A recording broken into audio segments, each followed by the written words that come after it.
Hello అండి, welcome to Shri Bhavani's voice. మనలో పూరి అంటే ఎవరికి ఇష్టం ఉండదండి, అందరికీ ఇష్టమే కదా. అటువంటి పూరిని మరింత డెలిషియస్గా హెల్తీగా ఎలా చేయాలో ఈ వీడియోలో చూపిస్తాను. ఇలా ఒక హాఫ్ కిలో పూరి పిండి తీసుకోవాలండి. దానిలో ఒక స్పూను బొంబాయి రవ్వ వేయాలి. బొంబాయి రవ్వ వేయటం వల్ల ఏంటంటే క్రిస్పీగా ఉంటాయి.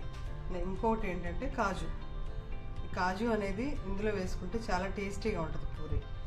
కాజు జనరల్గా నేను ఎప్పుడు పొడి చేసి పెట్టుకుంటాను, కానీ ఇప్పుడైతే అయిపోయింది.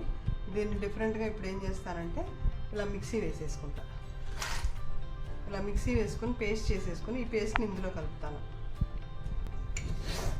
ఇందులో ఒక హాఫ్ స్పూన్ సాల్ట్ వేసుకోవాలి, రుచికి సరిపడా.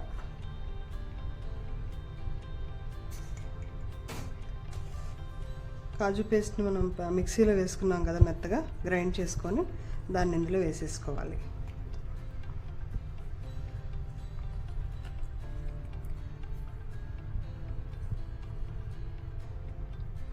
ఇందులో వేసేసుకొని చక్కగా కలుపుకోవాలి. మనం కాజు పేస్ట్ వేసుకున్నాం కదా, దీని అంతటినీ కూడా మనం పూరి పిండి ఎలా ముద్దలాగా చేసుకుంటామో అలాగే ముద్దలాగా చేసుకోవాలి, సరిపడినంత వాటర్ పోసుకుంటూ.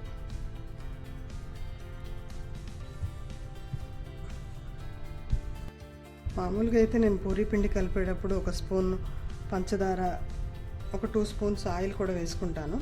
కానీ ఇక్కడ ఒక ఆయిల్ మాత్రమే వేస్తున్నాను, ఎందుకంటే మనం ఇది కాజు పేస్ట్ వేసాం కదా, దాంట్లోని స్వీట్నెస్ కొంచెం ఉంటుంది కాబట్టి అది సరిపోతుంది. మనం ఇంకా ఎక్స్ట్రాగా షుగర్ వేసుకొని అవసరం లేదు.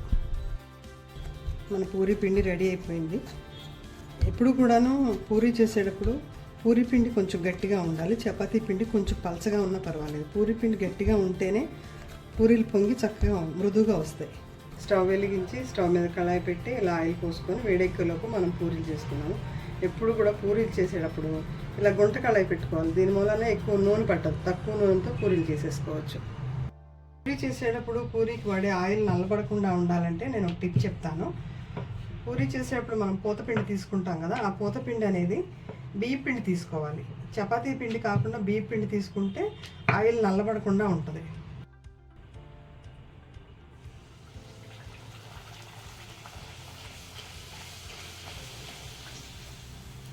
ఇలా పూరీలు మీరు కూడా చేసుకున్నారంటే మీ ఇంట్లో వాళ్ళు ప్రతిసారి ఇలాగే చేయమంటారు.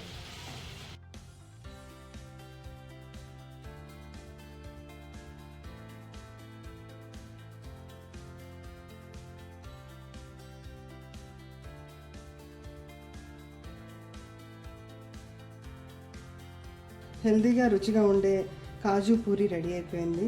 వేడివేడిగా బంగాళదుంప కుర్మా కూడా చేసేసాను. మాకైతే ఈరోజు బ్రేక్ఫాస్ట్ ఇదే.